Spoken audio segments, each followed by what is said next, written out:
Today's news talk. News and information. TNT Radio. All right, I'm Steve Hook, and Brian Hesher McLean is on the line as well. And now we welcome, and so happy to, Gene Valentino. Gene has his own website, his own podcast. He is a political guru down in the Sunshine State, and we're very happy to welcome to the show. Gene, hello, sir. How are you? Welcome to the program. What a pleasure to be with you guys. Thank you for having me. Yeah, happy to have you on this rather historical day on the House floor, and you were kind enough to share with us a vote tally. I would say it's looking a little bit better for McCarthy, but maybe it's not. There's too many votes still out. At the end of the day, this isn't a good day for McCarthy, and frankly, it's not a good day for Matt Gaetz. It's not a good day for the country because it's just such a clown show, really. What do you think about all of this? I mean, I understand the frustration at McCarthy. I really do. I get it. But he doesn't have too many votes to work with, and he's kind of been having to walk a tightrope his entire speakership. How do you see this ending, Gene? Yeah, this is, as you know, I'm very seldom at a loss for words. But right now I've got mixed feelings. I sit in here and broadcast with you from Pensacola, Florida, which is congressional district number 1. Matt Gaetz's district.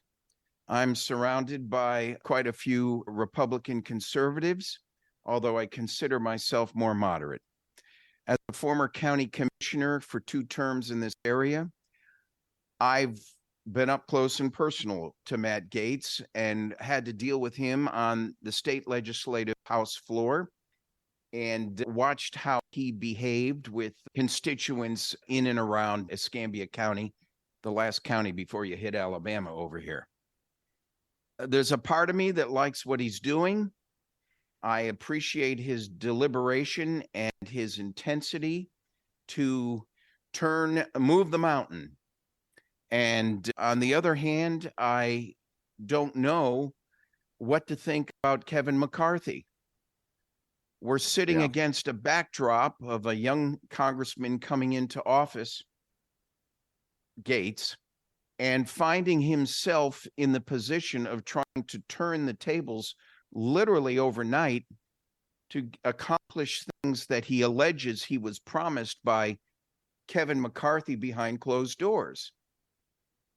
Now, he may have been promised that, hey, Matt, I'll try to get to this balanced budget. I'll try to push for 10 specific bifurcated amendments to vote on. We will avoid continuing resolutions so that we can look at these specific amendments on a case-by-case basis.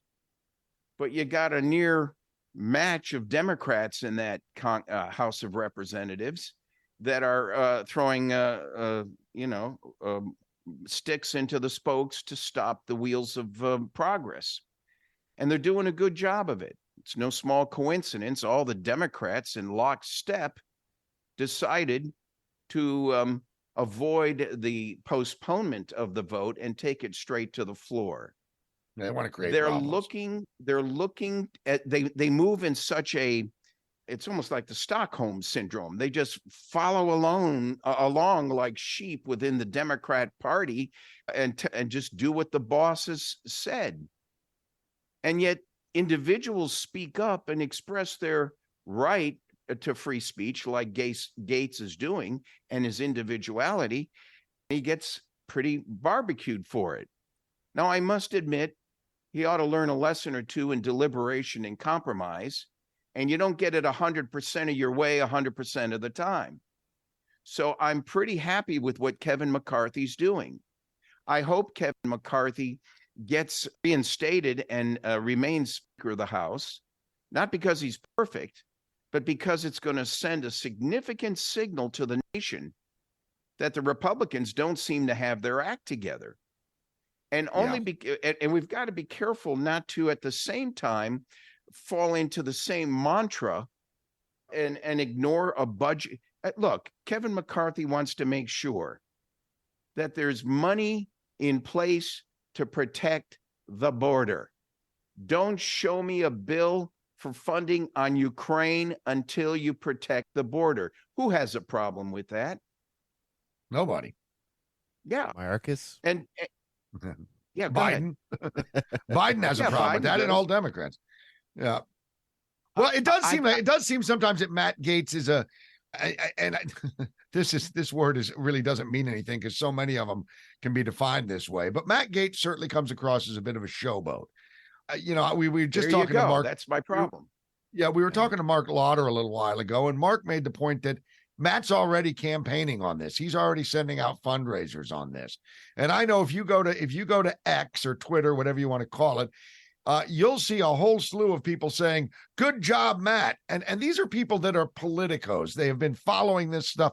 But isn't it true, Gene, that the majority of the American people, when they see this kind of infighting, which, as you rightly point out, you never see on the left because they march in lockstep, they just throw their hands in the air and say, Republicans can't lead.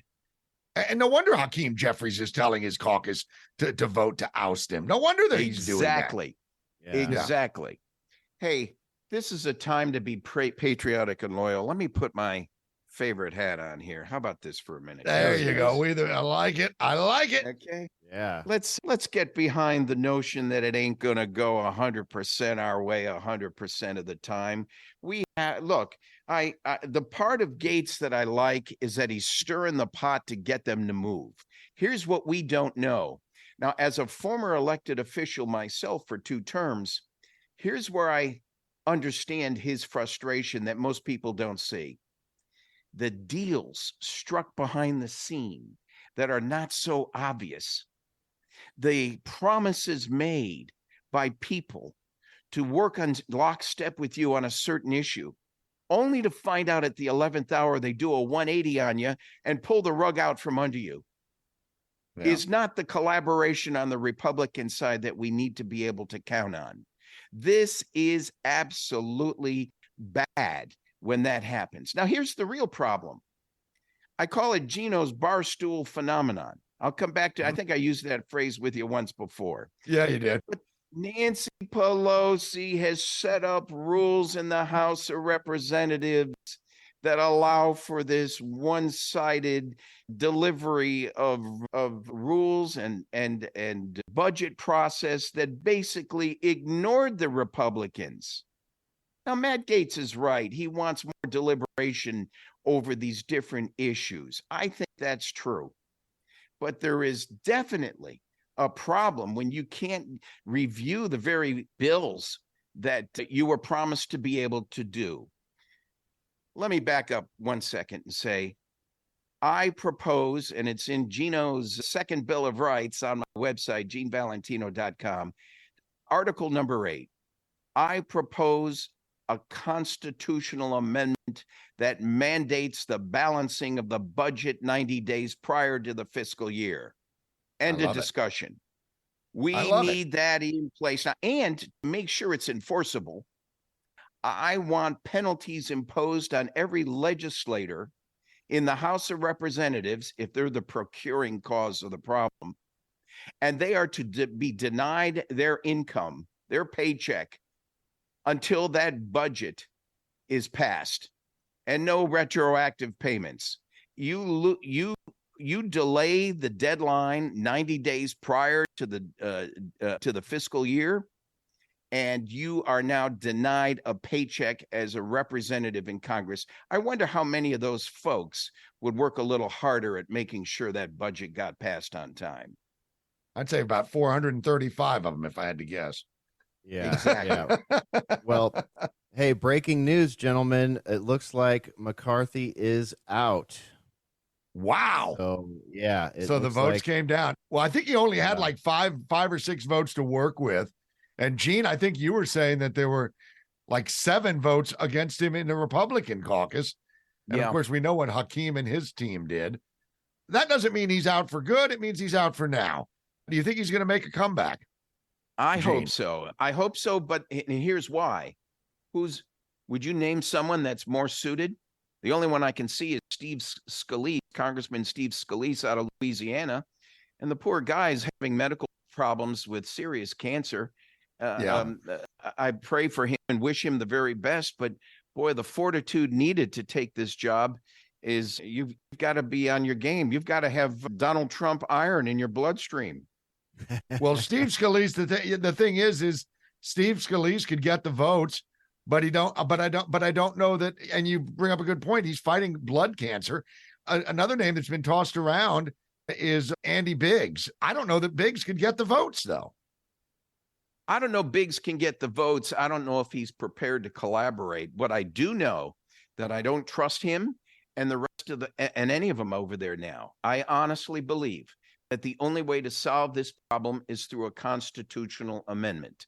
The 28th Amendment to the Constitution to mandate a balanced budget. Now, as you know, and we've talked about this in the past, I don't see the Congress with a 2/3 majority voting in such an amendment. So Guess what? It goes to the Convention of States, which we've talked about as a mechanism outside the outside of Congress.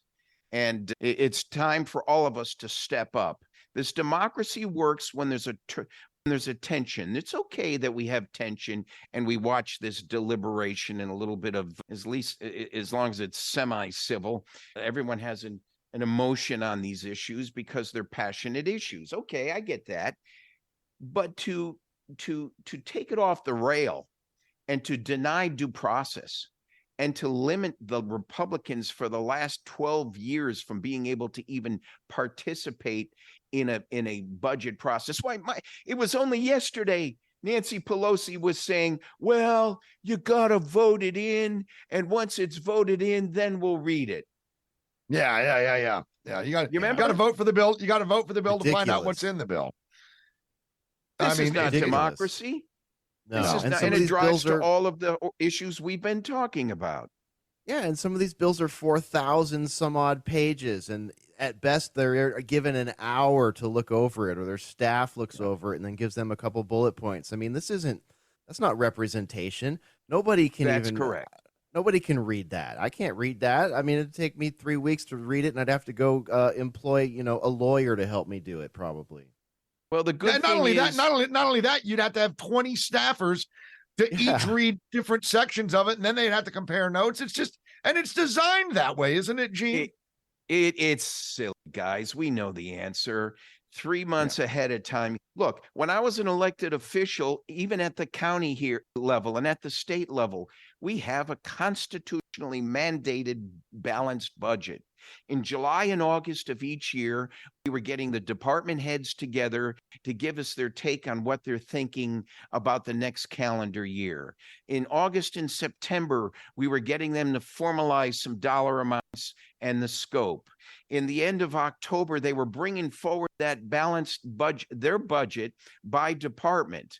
So we had department by department, very similar to what they're talking about here about the 12 amendments that they want for the budget process.